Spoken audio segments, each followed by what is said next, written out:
And we are back for our daily college basketball best bets here on the channel. Today is April 6th, and there is just one game today in college basketball, and that is the College Basketball Crown Championship game between the Nebraska Cornhuskers out the Big Ten against this University of Central Florida Knights coming out the Big 12. I was wrong yesterday, okay? Didn't see either of those coming. I think the Nebraska one made a little bit more sense.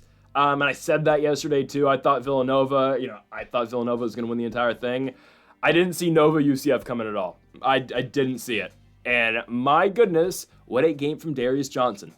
42 points.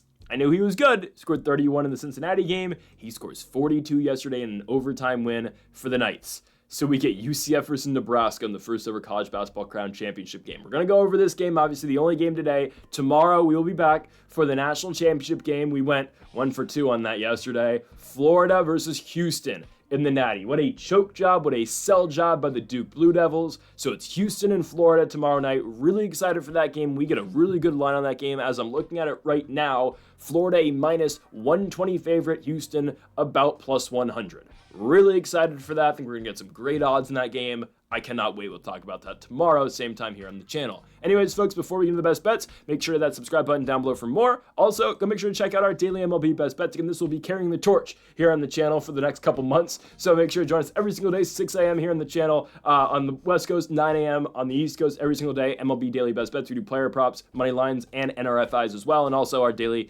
NBA predictions on the channel every single day. Make sure to join us later today for that. Lakers Thunder, the big game on the marquee today in the association. And on Greedo Plays MMA at 5 o'clock, we'll have our Alexander Volkanovski versus Diego Lopez full card predictions for UFC 314 in Miami, Florida. Co-main event, Patty the Batty takes on Iron Michael Chandler. What a fight card. Again, 5 p.m. Pacific on Greedo Plays MMA. Go show some love over there. We are 1 subscriber away as of recording, away from 500. So let's get it done over there. Let's get to 1,000 on Greedo Plays MMA. All right, on to our only game today. And real quick, actually, before we do this, guys, are the betting sites are they suppressing this game? It's not there. It's like this game's not even here. I mean, I'm looking on FanDuel, there's nothing here. It's only the national championship game. You click on, NCAAM, there's nothing there. You can bet on most outstanding player of the Final Four. BetMGM, same thing.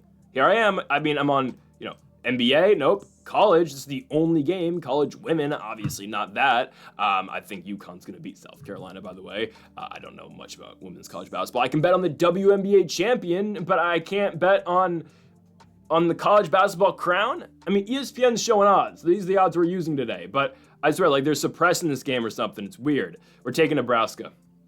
I'm taking Nebraska to beat UCF.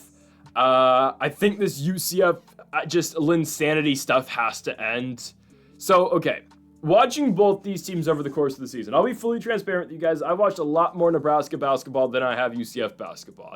I watch the Big Ten a lot more than I do the Big 12, right? I've said this before, I'll say it again, right? I watch the Big Ten a lot, I watch the Big West a lot, I watch the Mountain West a lot, and I watch the West Coast Conference. Those are the 4 I watch a lot. Again, I watch as much college basketball as I can, but those are the 4 in specific I watch a lot, okay?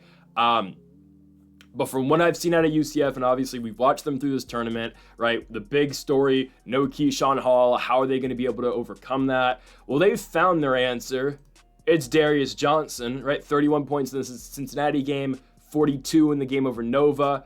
You look at a guy in Tyler Hendricks who's been really good in this tournament, all tournament long, right? I mean, again, not the best stat line yesterday against Nova, but 12-8. That's going to play the game before against Cincy, 14-4. The Oregon State game, 15-10. So guys have stepped up, right? Tyler Hendricks has taken somewhat of that Keyshawn Hall role, right? I mean, hell, Tyler Hendricks is a player in the regular season who averaged 3-2, right? I mean, Keyshawn Hall averaged, 18 points a game for this team?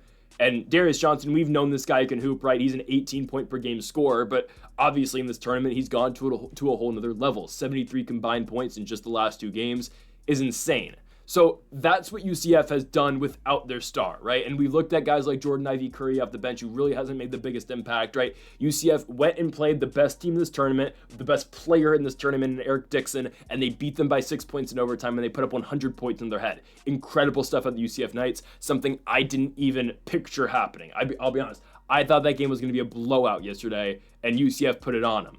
Now for Nebraska, played a non-competitive game against Boise.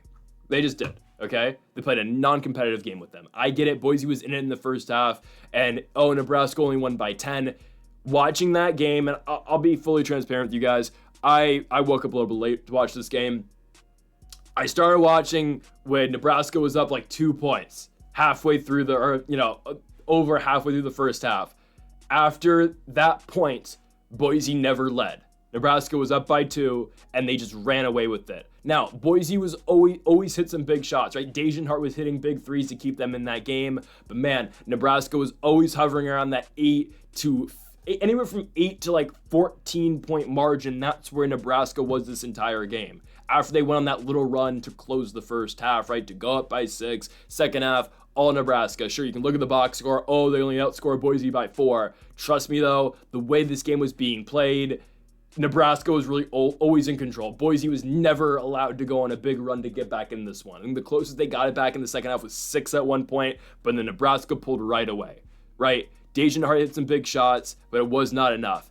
And what needs to be said about the Nebraska Cornhuskers in this game is the three-point shooting. They finished the game 12 for 19. I'm not joking. They were shooting 77% halfway through the second half in this game from the three-point line.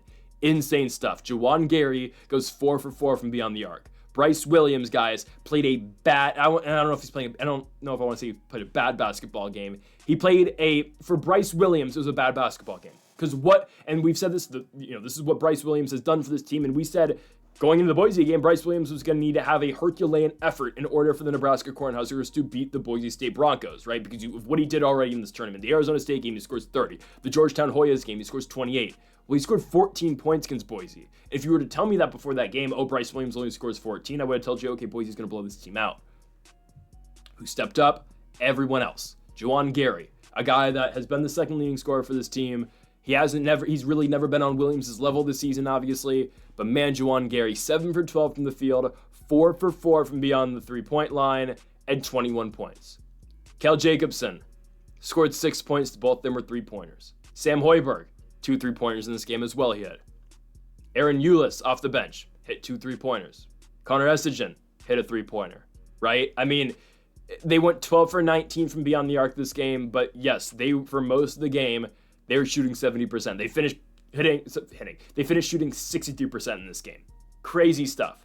So that was the type of effort they needed to beat. They didn't need that Bryce Williams crazy effort to beat Boise.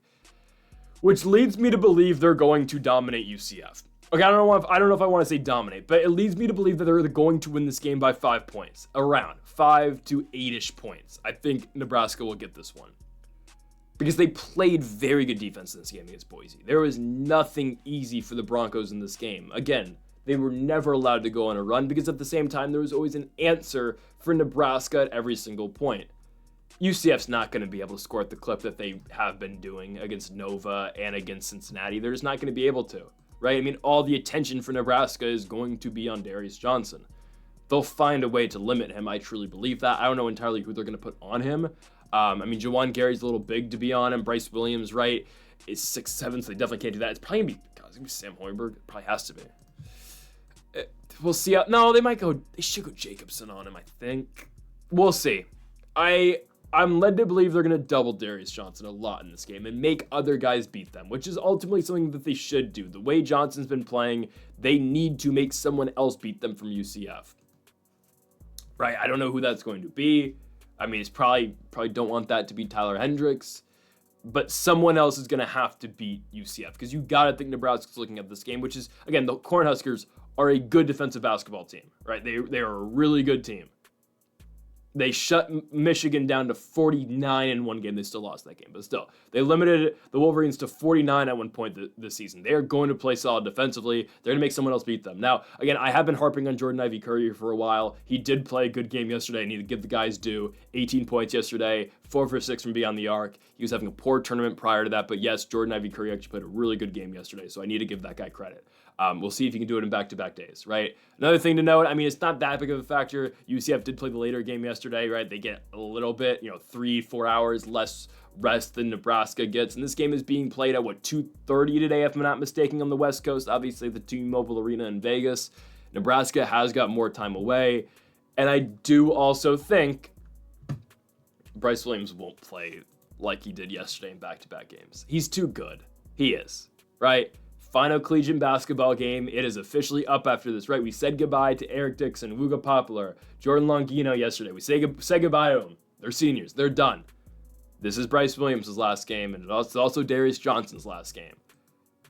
Bryce Williams, though, has been the guy, 20 points per game this year in Nebraska. What a storied final season for the Cornhuskers, right? The 43-point game in the double overtime loss to Ohio State, the tournament that he's put on so far. I think he goes out with the bang, and I think Bryce Williams puts on the backpack tonight. At the same time, if Juwan Gary can give us the performance that he did yesterday, my goodness, yeah, I don't think Nebraska's going to lose, right? Juwan Gary's always been capable. Hell, you look at his last 5 games he's played, the lowest point total he's had 17, right? In the tournament so far, 18 against ASU, 17 against Georgetown, 21 against Boise. That's what he does, right? Juwan Gary's been really good for Nebraska since transferring over from Alabama.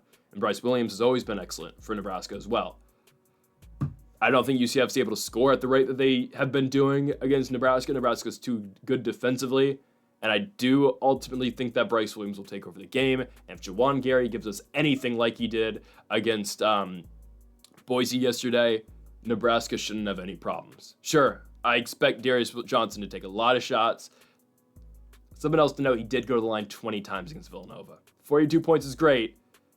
17 of those did come at the free throw line. Not discrediting what he did, but all I'm saying is Nebraska, I don't think is going to make that many. I don't think they're going to hack him as much as Nova did. I think they're better defensively. I think we'll see how good of a whistle he's going to have tomorrow, or today. But I think Nebraska plays slightly better defensive ball. I don't think it's a question. I think they played a better defensive basketball than Villanova. So I don't think Darius Johnson's going to get hacked as many times, and I don't think Darius Johnson's going to get sent to the line as many times as he did against the Wildcats. So with all that being said, I'm taking the Nebraska Cornhuskers to win the college basketball crown, the first ever college basketball crown here at the T-Mobile Arena. The Huskers do it, and they will cover the 3.5 points as well. Folks, I will see you guys for our final college basketball best bets video tomorrow with the national championship game with the Florida Gators and the Houston Cougars. So make sure to join us for that again tomorrow, same time, 7 a.m. Pacific, 10 a.m. Eastern. So make sure to join us for that, folks. Thank you all for the support all year long on the college basketball best bets videos. We got one more left. I'll see you guys tomorrow, folks. Thank you all for watching, and Mamba forever.